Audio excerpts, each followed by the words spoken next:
From there, we'll move on to the main event, which, it's not a championship match, but both of these guys have been champion. They've been around the block where they've carried the ball for this company.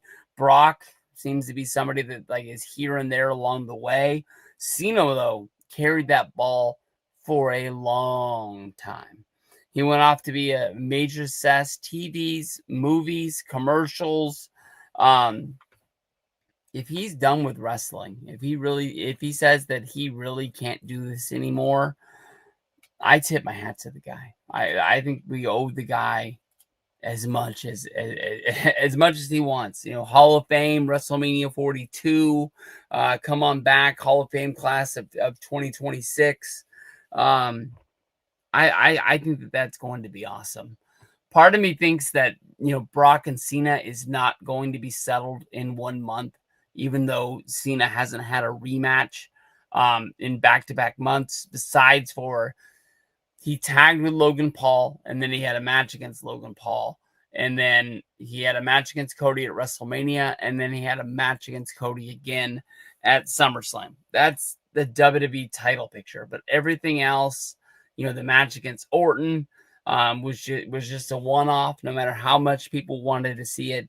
If you look at that last match against Logan Paul, we saw Cena showing love to AJ Styles, Dolph Ziggler, Baron Corbin. I'm sure there's even more. I've wanted to go back and rewatch the match to see how many Easter eggs that I can find inside of it. But I don't want to see Cena lose. We've seen Cena as a babyface lose too many matches in the last number of years. This is it.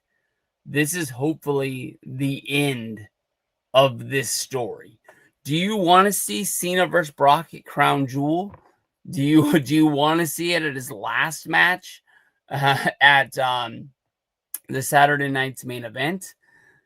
Do you want to see it if it happens inside of War Games, where it's I think we're definitely setting up our situation for the Bloodline, where I think it's going to be Roman, it's Jey Uso. I think it's probably going to be Jimmy Uso if they're going to be bringing back the Usos. And then, where is this last spot going? Is it going to freaking Punk, which makes a lot of sense because I think they're going to be going up against the Vision, which would be Seth Rollins. It'll be Bronson Reed and Braun Breaker. And then this last spot, I think they're going to steal from AEW, and I think Becky is going to be added into this match, which means that now you don't need Punk or Jimmy in there. And what woman is going to join this group? Is it going to be a Rhea Ripley? Is it going to be AJ staying with it and continuing this story 2 months down the road and coming back? Is it going to be a payoff on last year's War Games where Punk and Roman teamed together but wanted nothing to do with each other, and you could tell that Roman didn't trust Punk, even though Punk was trying to get him to be on the same page the whole time, to the point where he put his hand out and stopped him from entering into the cage when Punk thought it was his turn to go out. I love this stuff, man. I really, really would. I love this stuff. But Cena versus Brock is going to be a really, really big match. I really, really want Cena to win this thing. That's my God honest truth. But that's what I think the pay-per-view is going to be. I think it's going to be Cena versus Brock, AJ and Punk versus Becky and Seth, Io versus Stephanie Fakir, Bronson Reed, Braun Breaker against the Usos, Drew having a match either against Cody Rhodes or Randy Orton.